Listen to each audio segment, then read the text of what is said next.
નમસ્કાર, આપ જોઈ રહ્યા છો નેશન પ્લસ ન્યૂઝ. હું છું આપની સાથે વિભિક્ષા પરમાર. અમરેલી જિલ્લાના જાફરાબાદ ખાતે ખારવા સમાજ બોટ એસોસિએશનની અગત્યની સામાન્ય સભા યોજાઈ હતી. આ બેઠકમાં સમાજ અને બોટ માલિકોના હિતમાં મહત્વના નિર્ણયો લેવામાં આવ્યા છે.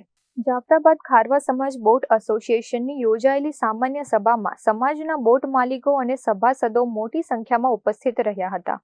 આ બેઠકમાં સર્વાનુમતે નિર્ણય લઈને કનૈયાલાલ સોલંકી, સંતોષભાઈ સોલંકી અને નારણભાઈ ભાલિયાને આગામી 5 વર્ષની મુદત માટે ફરી એકવાર પ્રમુખ તરીકે ચૂંટી કાઢવામાં આવ્યા હતા.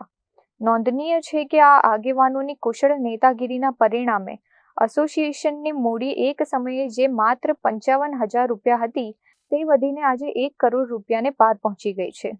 હોદ્દો સંભાળ્યા બાદ નવનિયુક્ત પ્રમુખો અને પટેલોએ સમગ્ર ખારવા સમાજનો આભાર માન્યો હતો અને બોટ માલિકો તેમજ માછીમારોના હિતમાં સતત કાર્યરત રહેવાની ખાતરી આપી હતી. ગઈકાલે અમારા ખારવા સમાજ માછીમાર બોટ એસોસિએશનને મીટિંગ રાખવામાં આવેલી. તેમાં 300 જેટલા બોટ માલિકો, 500 જેટલી બોટોના માલિકો હાજર રહી અને આ સભામાં ગયા વર્ષનો હિસાબ સંભળાવવામાં આવ્યો અને ત્યારબાદ હિસાબ સંભળાવ્યા બાદ કે હવે અમારી મુદત પૂરી થાય છે એટલે નવેસરથી ઇલેક્શન કરવામાં આવે તો આવતા 5 વર્ષ માટે ઇલેક્શનમાં જે કોઈ પણ ચૂંટાઈને આવે એને રાખવામાં આવશે પ્રમુખ તરીકે.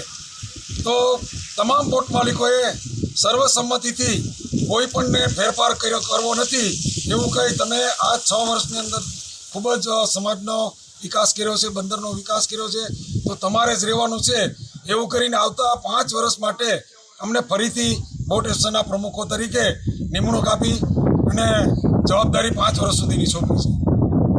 Dharmesh Mehta, nation plus news, Amreli. સમાચારોના સતત અપડેટ મેળવવા માટે અમારી નેશન પ્લસ ન્યૂઝની યુટ્યુબ ચેનલને સબસ્ક્રાઇબ કરો, બેલ આઇકન દબાવો અને જોડાયેલા રહો ફેસબુક, ઇન્સ્ટાગ્રામ અને ટ્વિટર પર.